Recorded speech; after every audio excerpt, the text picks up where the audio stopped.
Hello, everyone. Welcome to ccumyaps, where if it's okay with you, I'm gonna yap for just a little bit, okay? But let's just get into it. No need to waste. Christmas, everyone. It's on everyone's minds. Did you guys? Are you guys? Have you been naughty or nice? I've been a good kid. I'm a man. I've been a good man, a nice man. And yeah, I sent Santa a pretty long list of things that I want for Christmas. So hopefully he clutches up and gets me all that. But next, Stranger Things, everyone. Are you guys so excited? The thing is, okay, quick recap. I honestly was not a huge fan of the first volume. I know everyone's going to call me a hater. Call me a hater all you freaking want. But yeah, it just wasn't my favorite. If I had to rate it 7 out of 10, the ending was like, "Oh wow, it's so cool. Will has powers."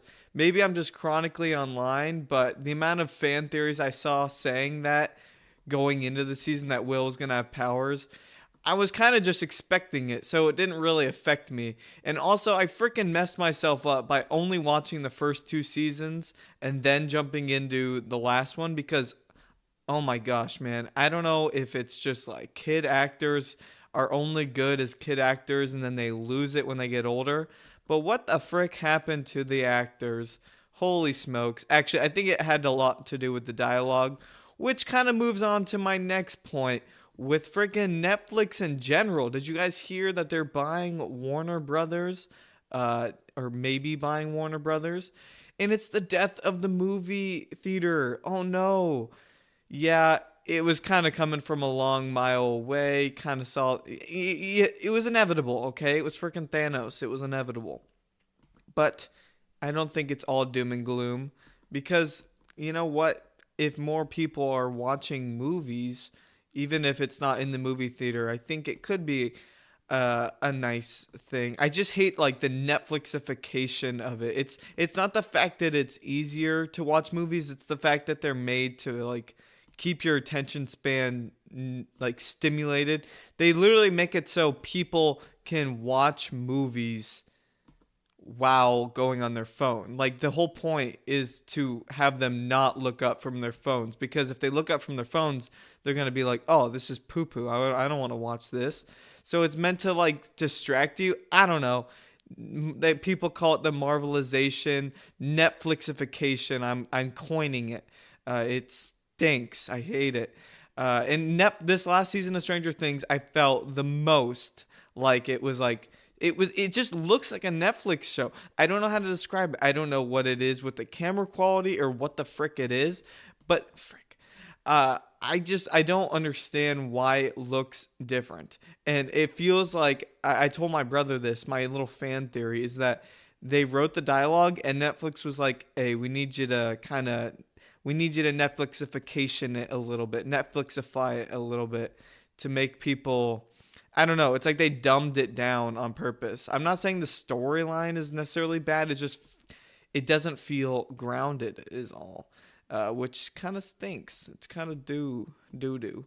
But what else was gonna talk about? Oh yeah, dude. There's freaking flooding where I live. I know this is irrelevant to everyone else unless you live in Washington, but holy smokes, guys. Have you ever seen floods? It's pretty insane. And it's kind of the thing where it's like we always get freaking flash flood warnings in Washington, and you never think it's gonna actually happen because they always are warning you about it. Oh, look out, dude! It actually freaking happened this year. Holy smokes! It was insane. But oh, another thing with Netflix is the Puffy. I don't know if I'm. Yeah, I could probably say his real name, but Sean Combs, The Reckoning, made by 50 Cent. Have you guys seen this? I watched all four parts, and I had already seen a documentary about him going into this one, so I already knew a lot of his past and all that. But the one I watched, like the original documentary I watched on Peacock, Peacock, uh, it was much more involved with like when he was younger, and this one I learned a lot more about like older Diddy. Holy smokes, he's actually a super villain, and maybe he's gonna come after me for this, or the elites are gonna strike me down for this, but he's actually top one. No, maybe not top one. He's in the list of the worst people I've ever heard about, and it's insane because it's not just him, and that this is kind of working into a greater theme I've noticed, especially since a lot of the buzz is about the fact that 50 Cent produced it, and then now Marlon Wayans is weighing in, weighing in. But it's kind of just this idea of like selective morality where people just, I don't know how to describe it. It's people are like, "Oh, we love 50 Cent. He's exposing these people." But then now there's like all this stuff where it's like, "Okay, well Biggie, not a good dude. Tupac was not a good dude. Frickin' Suge, not a good dude. All None of these people were good. But because Puffy, Sean Combs was like the worst, or at least one of the worst, it makes all the other guys look a little bit better. It's just, it sucks that it's like, why does everyone famous have to be such a bad person? And then it makes me wonder, are there less bad people now, or is it just like they know they can't get away with as much anymore? Because back then I feel like the only reason they were as bad as they were is because they thought they would never be caught. And now it's with the internet, as much as everyone hates the internet and stuff, it's like at least these people are being exposed, you know what I mean? Like back then they could do whatever they wanted, and they could pay people off. The victims didn't have a voice to speak up. But now with the internet, if you do something shitty, and within a year to 2 years, if you're lucky, maybe 3 or 4, it will come to light and you will get canceled. And everyone, I feel like, yes, cancel culture sucks and all that, because most of the time, a lot of the things people are getting canceled for are pretty minute and not super important. However, it's the idea behind holding people accountable, that it shouldn't be cancel culture. It should be accountable culture, keeping people accountable for the dumb.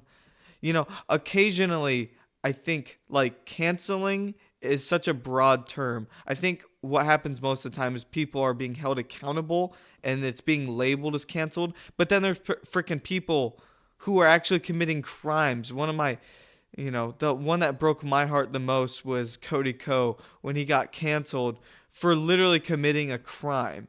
That being labeled as being canceled is like, it's like, that's not being canceled. He committed a crime. He needed to be held accountable for that. You know what I mean? And he's not going to, be held accountable for that. And I was such a big fan of him. And then I know there's like people who were probably fan of all these rappers, and even with 50 Cent, people are fans of 50 Cent. You guys need to realize 50 Cent is probably not a good dude either. I've seen some other stuff exposing some stuff about 50 Cent himself. The thing is, they all are against each other, but that doesn't mean that one side is good, one side is bad. There's just a lot of bad. Just a lot of bad. And one side is probably worse than the other, but that's the whole thing with selective morality. It's like, okay, well, just because one side is bad doesn't mean we can excuse all the other side's problems as well. You know what I mean? And I don't know. I just feel like more people should be held accountable. And I think I was going to say this earlier, but I didn't say it. I feel like the people who push back the most against cancel culture, the ones who are the most adamant that we need to get rid of cancel culture sucks, all this stuff. It's like, why do you hate it so much? You know what I mean? Like, for me personally, I got no problem with cancel culture. You know why? Because or at least maybe I'm speaking too soon. Who knows? But you know what? This is exactly the kind of thing that's going to bite me in the butt. But I'm not afraid of being canceled, at least not for committing a crime. I know I've never committed any freaking crime. Maybe, as far as I haven't always been around the best people, but I've never committed any crime. So it's like, if you're that freaked out about cancel culture, maybe it's because you got a little something to be canceled for. Who knows? But anyways, uh, oh yeah, and then I guess this is going back to the Netflix conversation. This is super off track. I guess I probably should have said this before when I was talking about Stranger Things, but I watched the new Knives Out movie, and that is a perfect example of non-Netflixification. Even though it was made by Netflix, if more Netflix movies are like this, Wake Up Dead Man, the new Knives Out, holy smokes, I'm very happy because the last one was another definition of like the Netflixification of Knives Out, because Glass Onion was like entertaining, but it just didn't feel grounded, like it doesn't feel real. And it makes it hard for like all these crazy things happening. You want them to feel somewhat grounded because it makes them crazier. Like Better Call Saul, you guys ever seen that? One of the most intense, craziest moments I've ever seen in a TV show happens in that show, and it's not because it's full of crazy intense moments. It's because it's super grounded, and when something crazy does happen, it just I remember my stomach dropped for like 5 minutes, and I sat there. It's the only time I've ever just sat and just thought about what I just saw on TV. And I feel like more things need to be like that. They should be a little bit more grounded. And I liked this new Knives Out movie because it finally felt grounded. And then halfway through the movie, after it was so grounded in like real characters and stuff and real themes of like religion and all that, when the crazy stuff does start happening, it actually freaking hits. You know why? Not because it's made to be like funny. It wasn't even that funny, as in like, sometimes things are only funny to me when they're not trying to be funny. Like humor should be the result. It shouldn't be the intent. And Glass Onion felt a lot like that, where it was trying to be funny. This movie had funny moments, but it wasn't trying to be funny. And so it just made the intense moments like actually hit because they weren't trying to like underplay it with humor. And also the way it was shot, the freaking cinematography. I'm not one to be like, oh, if the cinematography is good, it will bring it up a whole bunch of points. I think it should be like acting. I want to like the characters, and then the plot. I want to like the plot. And then if the cinematography is good, that's what like elevates it. Dude, holy smokes. It was, maybe it's just because I'm so used to brain rot now, but the way it was shot, it was actually insane. And I know I've been yapping about something that most people probably didn't even see, but I think more people should see it. And I don't even think I saw much advertising for it at all. In fact, I swear I didn't see any advertising for it. The only way I saw it is because I already knew that it was coming out, because I've been waiting for it. But if I hadn't been waiting for it, there's no way I would have known about it, because where was the advertising? And that just sucks. And another thing, I guess this is completely going in a different direction as well, but it's kind of in the theme of things dying off. Freaking rap. Holy smokes. I do listen to a lot of rap. Yeah, I know. White boy. White boy listening to rap. Who would have thought? But it's died so much in the past few years. And when I say died, I don't mean, obviously there's still rap songs out there, and it's innovated in new directions and all this stuff. What I'm saying is mainstream rap, which I know not everything needs to be mainstream, but if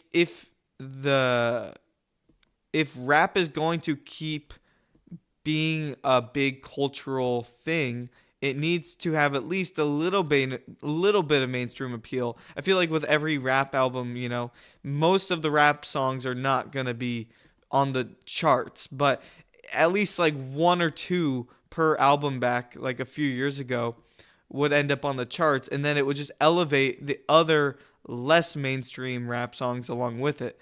Like freaking, it's a very cringe thing now, I guess, but like with Juice WRLD, I feel like Ah, God, I feel so cringe talking about this, but his a lot of his rap involved like deeper themes of like toxic romance and all that, which is, it's kind of like for little teenage boys. And but keep in mind, I was a freaking little teenage boy listening to it back then, and it had a little bit of mainstream appeal because everyone wants to be loved, everyone wants love, all this stuff. So even though like the majority of what he's talking about is not appealing to the vast majority of people, at least there was a little theme of, okay, I can get what he's talking about. With rap nowadays, it doesn't feel like there's any level of the average person can relate to it at all. And I'm not saying everything needs to be relatable to everything out there, but it helps elevate it to a degree where, while not everything needs to be appealing to everyone, the the the culture is starting to fall off, and rap is just one example of it. I feel like there's a lot of things that are like that. Just certain types of genres of like sitcoms. Like I've been watching Friends with my brother, and I watch it and I'm like, this would never work now because there are sitcoms out there, and maybe freaking Young Sheldon. Sure, there are exceptions, but the like TikTok and all that, like Reels, it just fills the need that those things used to fill. So what I'm saying is, yes, eventually something is always going to replace something else. But I don't know. I just feel there are like, I don't even know what my point is with all this. I'm just trying to point something out. Okay, not everything has to have a big point. I'm just explaining some freaking things that I'm noticing, if that's okay with you. And I know people are gonna be like, "Well, you're just not listening to enough. You're not exploring enough." But I feel like I no longer feel the need. I guess that's another thing with freaking algorithms and TikTok and Reels. I don't ever feel the need to explore for new things because with TikTok and the algorithm, it just shows me new things. I feel like the majority of new music or new TV shows and all this stuff it's like being spoon fed to me. Like I just see it all, not because I'm actively looking for things. It's because I'm just being spoon fed these things by the algorithm. And so eventually, when there's nothing necessarily popular out right now or anything, nothing huge, no big cultural things, I guess, except for Stranger Things, as is the first example for the last couple months, or at least the last few months. It's spoon fed to me, but that's it's been around since I was in seventh grade, and it's finally finishing up. It just so even though I'm being spoon fed, I would have been actively searching for it. But what I'm trying to say is, it's harder for things to actually have an impact when nobody is necessarily actively looking for things. It's the same. It's the main difference between something like YouTube and TikTok or Reels. Reels and TikTok are designed to just give you things. You don't actually have to make a decision. YouTube, you have to choose a video. There are millions of videos posted every single day, I'm sure of it, on YouTube. But the difference between the millions of YouTube videos and the millions of TikTok videos is you're being spoon fed TikTok videos, whereas YouTube, even if it is freaking brain rot YouTube videos, at least you're choosing the brain rot. It's always been a thing. Brain rot has always existed. This is freaking brain rot to an extent. You're watching me play the T-Rex dinosaur game. But I just feel like the fact that you chose to be here and you chose to watch this video and you chose to listen this far shows some level of, okay, you at least are making a decision. We no longer need to make decisions in life. Our decisions are made for us, and it's it kind of sucks. I mean, there are pros and cons to it. I feel like, yes, you're being spoon fed stuff, but at least you're being exposed to more things than you used to be, so that's a pro. Not everything is negative. I don't mean to be a negative Nelly. There are benefits, but also the problem with that is, especially with politics, the most the most extreme headlines always rise to the top. And back then, at least, yes, it was true that the most extreme headlines always rose to the top. But if you saw something extreme, you would have to click on it, and then you would have to then if you're willing to click on something, you're willing to continue doing further research on it, is my point. If you choose to watch something and you choose to learn about something, you're probably actively choosing to learn about as much of it as you can. But even with my algorithm, I like to think, oh, I'm on the right side of things and I know things, and I do think to a certain extent I'm always trying to learn. So I do feel personally like I know the facts and I'm on the right side of history. But I can see easily how someone would just be like, oh, well, your algorithm is just designed for you, so it's just going to show you more of what you are already seeing. So even though you think you're educated and all this, or at least you're trying to educate yourself, you're really just being shown more of the same type of stuff, and you're not seeing what the other side has to say. And to a certain extent, I think that's true, and that's why I supplement it with, okay, yes, I'm spoon-fed all this stuff on TikTok. Let me go to YouTube, or let me go look things up. Let me look at actual articles being posted to double check the things I'm seeing. So I think the spoon feeding works to a point, but it's kind of like, how can I make an analogy out of this? It's like a dessert. It's like we're being fed dessert with no dinner. You don't. It's really easy to just eat dessert because dessert's enjoyable. It's quick and easy. Or I guess not dessert, like a ready-made meal versus having to actually cook and make food for yourself. If you're just given processed food all the time, you don't ever actually have to stop and look at what's in the food you're eating. Versus if you have to home cook a meal, you are aware of every single ingredient going into the meal. And if you home cook and you look at the ingredients, you'll realize, okay, this is unhealthy. And while I may, I don't want to eat this all the time, is what I'm trying to say. Versus processed food, where it's like, okay, I don't actually have to stop and look at all at what I'm actually eating. Same thing with content online. With TikTok and stuff, you don't ever actually have to stop and look at why your feed looks the way it does, because it looks the way it does because it knows the type of stuff you've already been interacting with. It doesn't show you anything from the other side, or an opposing view, is what I'm trying to say. I don't know.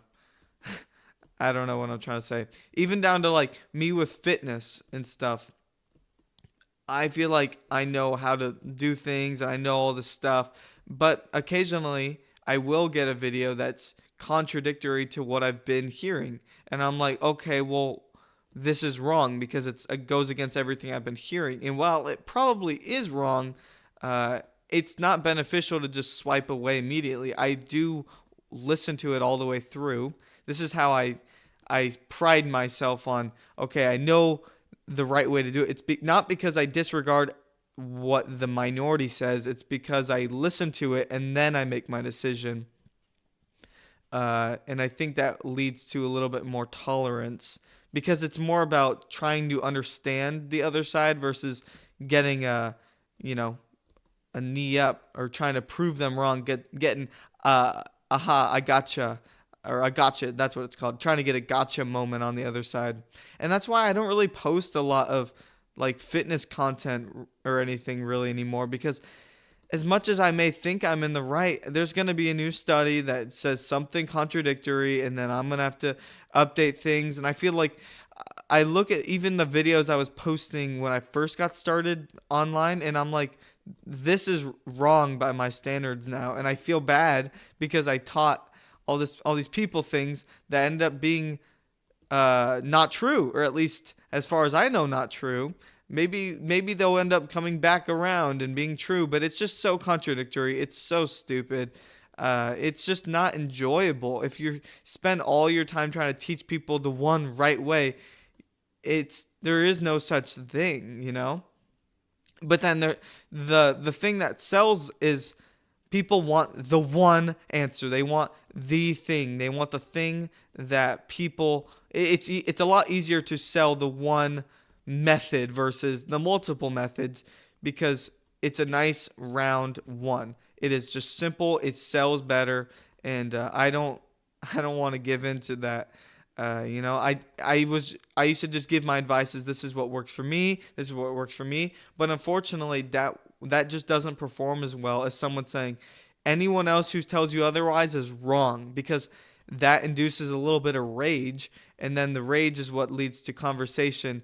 And I don't know if you guys aren't tapped into this. It's super niche micro fitness drama, but science-based lifting, there is such a community of toxicity in it, and it's hilarious because all these science-based lifters are all attacking each other, and it's getting so personal, and it's really entertaining to watch, but it's also like it's so sad that why is this even a thing? And it's a rhetorical question. I know why it's a thing. It's because drama is entertaining, but when it's just sad. What I'm trying to say is there's always been drama stuff. Drama has always filled the mind space of, or not mind space, the TV. It's always filled YouTube. It's always been a thing. But to see it infect something like fitness and science, it's always been a thing in fitness, but to see it infect the science-based lifting community, which should be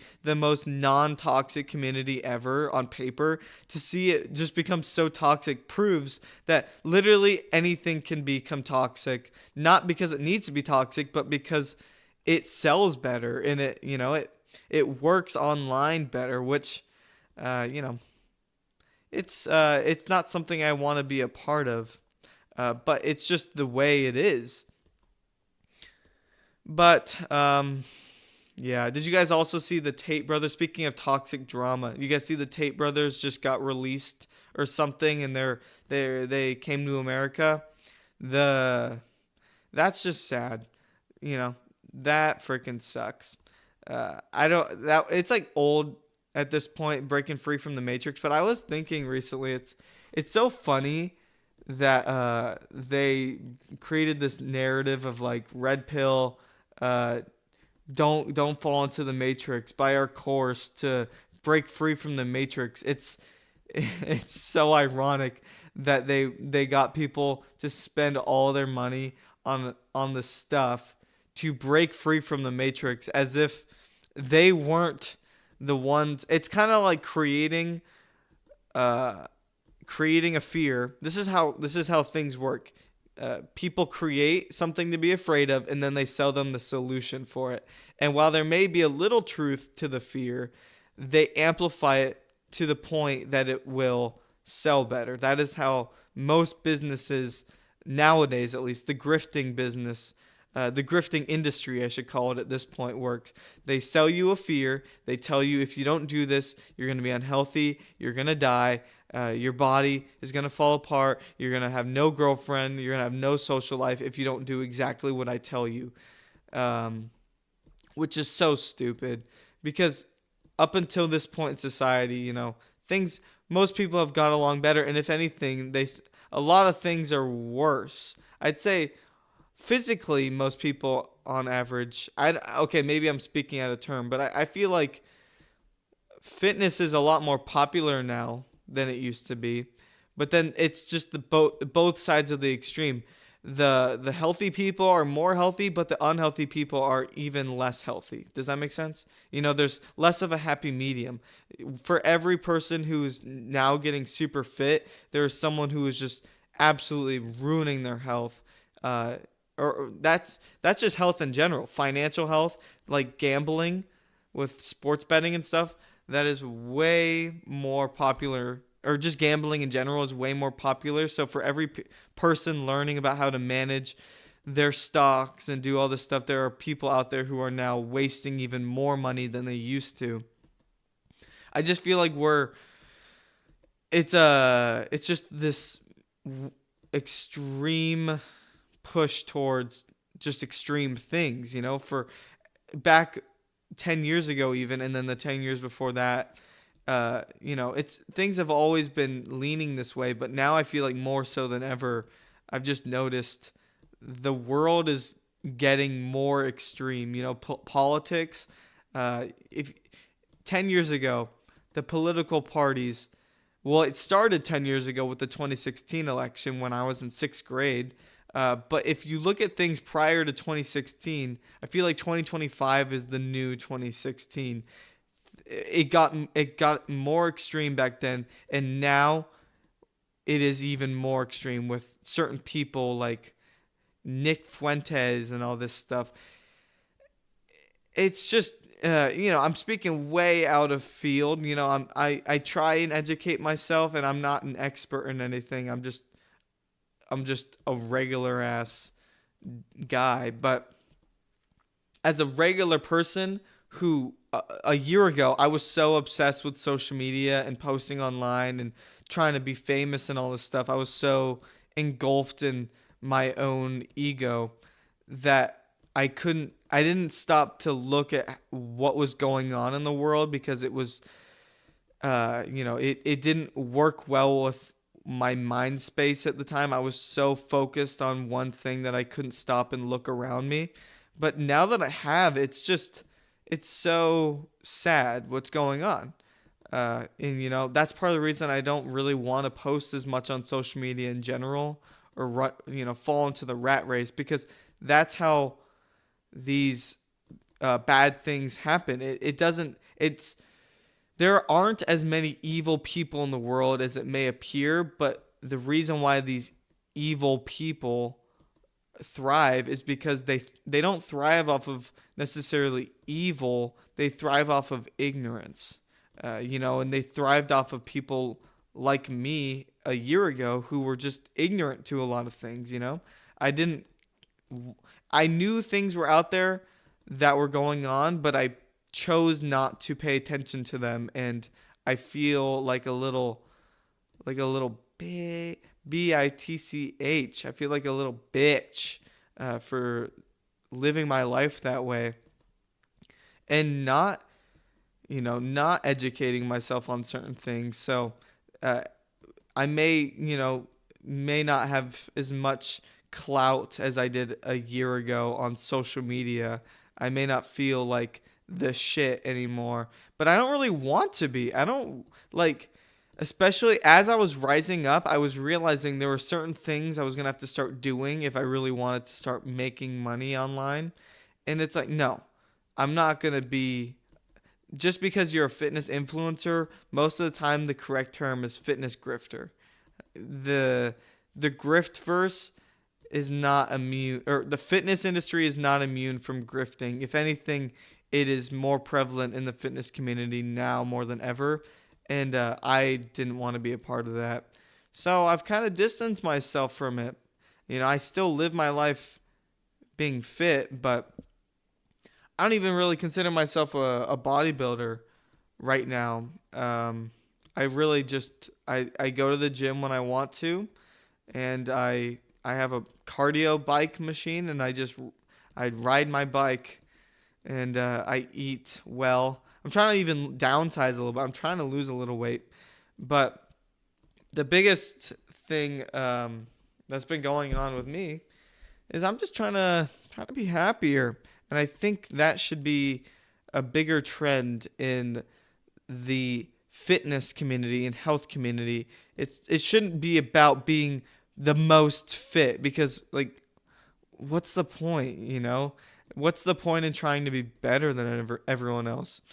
Like, I try and live my life without regret, and back then the regret would have been, well, I think there's a chance I could be famous, or I think there's a chance I can be the biggest natural bodybuilder in the world, and I think all this stuff. I had lived my life wanting to be better than everyone, not because I necessarily wanted to be better than everyone, but because I thought I could be. And so I finally started living my life to not regret it, because I was like, well, what if I could have? But now that I've lived it, I'm like, what? I had to really stop and think, what would I regret now? Am I going to regret not pushing further down this rabbit hole of fitness grifterverse? Or am I going to regret not living my life just trying to be happier on a day-to-day basis?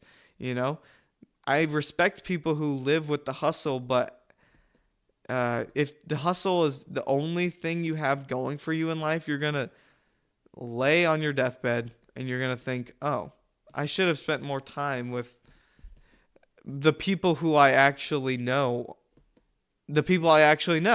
versus these random people on the internet who compliment you for making money or having a good physique or getting a lot of girls. It's like these and they're not even real people most of the time. Oh my gosh, I realized how like botted the I don't know if it's just Reels, but I noticed it the most on Reels because that's where I had most of my success.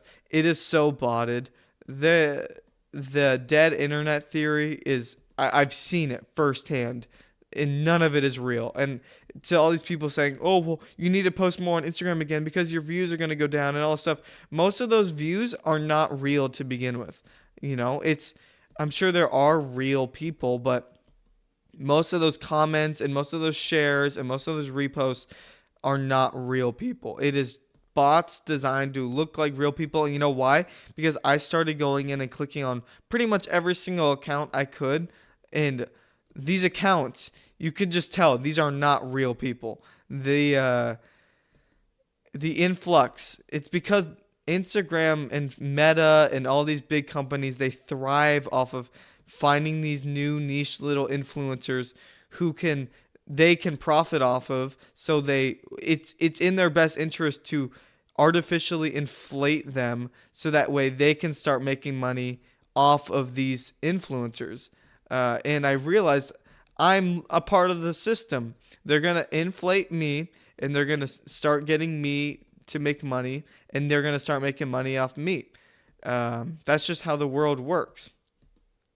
But I don't want to be a part of that system because these big companies like Meta, I don't like them. I don't like the people who run them. And and even with YouTube, I guess it's different, but at least on YouTube there is less bot activity is what I'm trying to say. But yeah, I think I'm probably going to end this video pretty quick. Is there anything else? I don't know. I guess a big theme for me is if you were to lose everything, like right now I've been practicing the idea of, okay, I've prided myself. I've been living off of the pride of looking a certain way and having big muscles and wanting people to see, okay, look, I'm successful, all this stuff. I've prided myself off of that, but I'm really trying to force myself to just lose it. Because if I lose it, you know, people always talk about how crappy you feel when you don't have what it is you want, but imagine how crappy it is getting what you want and realizing it's not what you want. And that's what happened to me. I got exactly what I wanted, and I realized that's not what I want. And I feel pretty free now. I'm trying to literally downsize. I'm not necessarily saying I'm trying to lose muscle, but I'm trying to look the way I want to look, and I don't want to look as big as humanly possible. I want to lose a little weight. I want to see if I can retain most of the muscle, but being bigger and bigger was not something I wanted to do. It was something I did because I thought it would advance me towards being famous and making money and getting brand deals and sponsorships. I'm sorry, but I'm gonna keep it 100 with you. I really did not care about the people who were watching my video, because after a certain point, I'm gonna tell you what happens. The bigger the numbers get, the less connected you feel to the people who are watching them. Because when I had 200 something followers on Instagram, I felt so connected to every single one of them. When I hit 10,000, I tried my hardest to comprehend it, but you lose comprehension. It's not like I was trying. I just genuinely couldn't comprehend it. And then when it just kept going up, 1,000, 2,000 followers every month, you can't comprehend that amount of people. And I knew if it was going to just keep accelerating at this rate of thousands and thousands of people who don't actually know me, they just know, the appearance I give off online. It's like, what's the freaking point? You know? And I guess with this, it's the same thing, at least now. I don't want it to be based off of appearance alone. I'd rather people listen just simply because they want to listen. I don't know what I'm saying. I'm still definitely driven by ego. I wouldn't be doing this if it wasn't for that.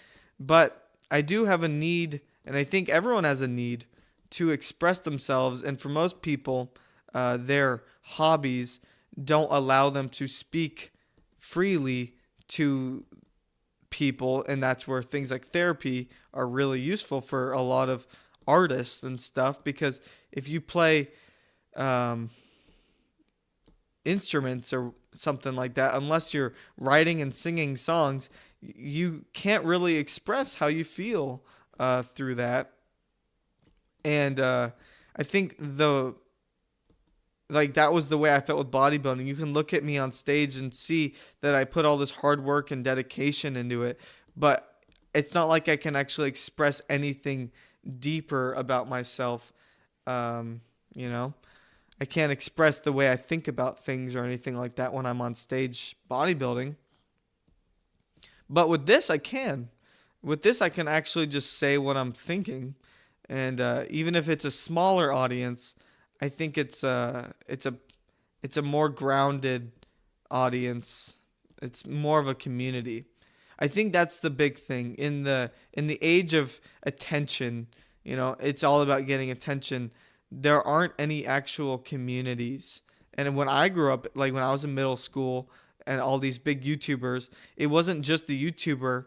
I felt like I was a part of a community. You know what I mean? And I don't feel like there's much of that in the world right now. I feel like it's harder to find actual communities of people who find the same things funny or who agree on the same. And that's why I think politics have become so big for my generation. It's because it's literally two groups who have opposing views, and even within those groups there are subgroups who disagree with each other.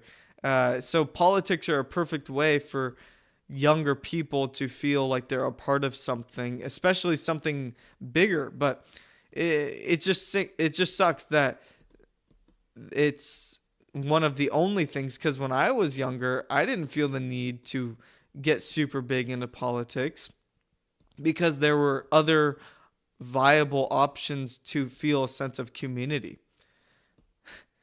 Yeah, I don't know. I think I've yapped quite a bit. But anyways, thank you for listening. But yeah, thank you. Goodbye.